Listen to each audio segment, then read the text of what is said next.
We'd like to thank you for tuning into our Mob series in the year of 2014 and helping us launch the National Crime Syndicate. We've trawled through your recommendations from Facebook on who you would like to see in our 2015 Mobster of the Month webisodes. And there was one name that stood out amongst the rest. That name was Tony Accardo.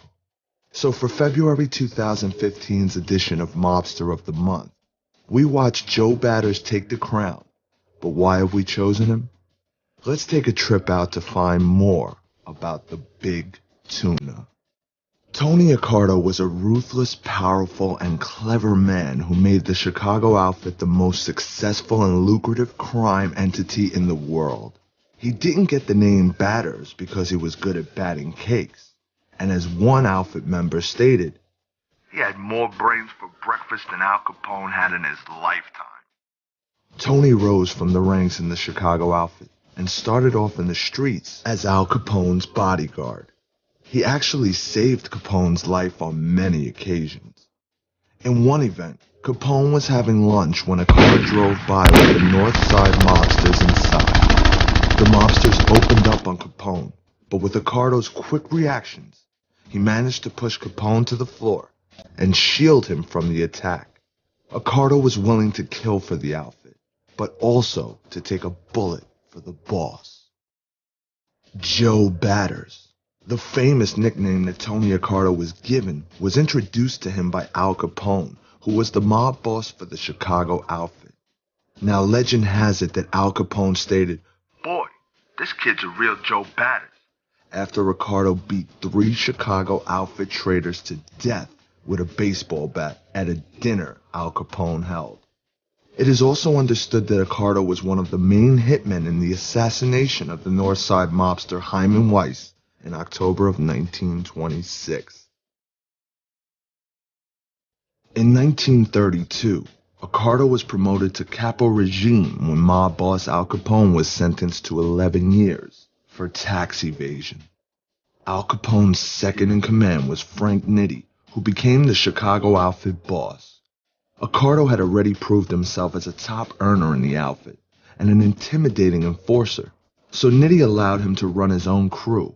As the 1930s drew to a close, Accardo was becoming more and more powerful, and just like he was to Al Capone, Accardo was a loyal capo to Nitti. Nitti's time was soon up, though, along with the other outfit leaders. The downfall for Nitti was because of the part he played in the extortion of the Hollywood movie industry unions. Nitti, who was claustrophobic, couldn't face another term in jail, so he committed suicide in 1943. This propelled Joe Batters to the top of the outfit. For the next 45 years, Accardo helped run the Chicago outfit with Paul Ricca, and then on his own from 1972 until his death. There were many times he changed the leadership of the outfit to help ease the heat he was getting from the IRS. One spell was in 1957 when he made Sam Giancana the acting boss. Giancana still had to run major decisions and contract hits past Accardo and Ricca. Giancana, however, lived an ostentatious lifestyle and brought a lot of limelight to the outfit, its members, and its operations. Accardo replaced Giancana with Joey Iappa in 1966, and 9 years later, Giancana was assassinated after failing to distribute profits to the bosses that were made from casinos.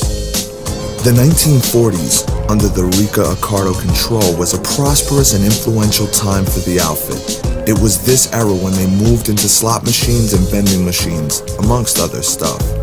It was the slot machines that really empowered the outfit, though, and the power grew as Accardo made sure that all Las Vegas casinos used his slot machines. A lot of the old criminal activity he decided to phase out, again, to prevent heat from potential legal prosecution. He decided to end labor racketeering and extortion, but turned brothels into call girl services. In around 1978, Accardo's home was burglarized while he was away on business. There were 3 thieves and another 4 related people that took part in that burglary.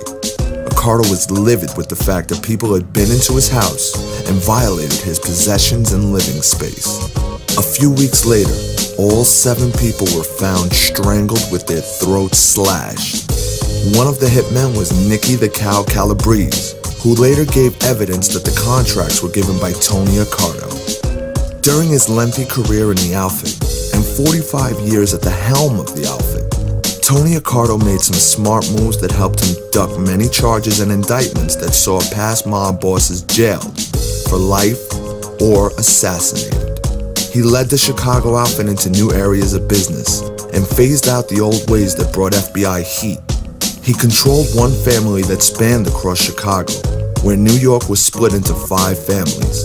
And from 1906 until his death in 1992, at the age of 86, Joe Batters only spent 1 night in jail. He died of heart failure on May 22nd, 1922. He was with his daughter and his son-in-law. I decline to answer. Can you what down on the grounds that it may tend to incriminate or lead me into something? I decline to answer. Decline to answer. Decline to answer. Decline to answer. You're not willing to help your government.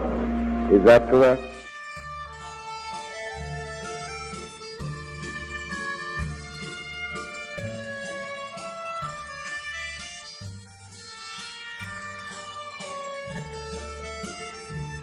You're now rocking with the best, NCS Costa Nostra. Welcome to the Sting on Foz. The search is over. Every series helps bring you a step closer to the life of the mob without dangerous exposure of what went down, plus mobster of the month. Original content if you're searching on a hunt for the who's who or the best dressed guys, the type of guns they use, the fuse and mob wives. We supply everything as soon as you log on to the National Crime Syndicate.com. From John Gotti to Dawn, back to Mustache Pete, Big Joe, Al Capone, and Maya Lansky. So sit back, relax, and enjoy the ride, cause the code of silence here no longer applies. So make sure you subscribe and stay tuned in, cause over here we like to keep this thing moving.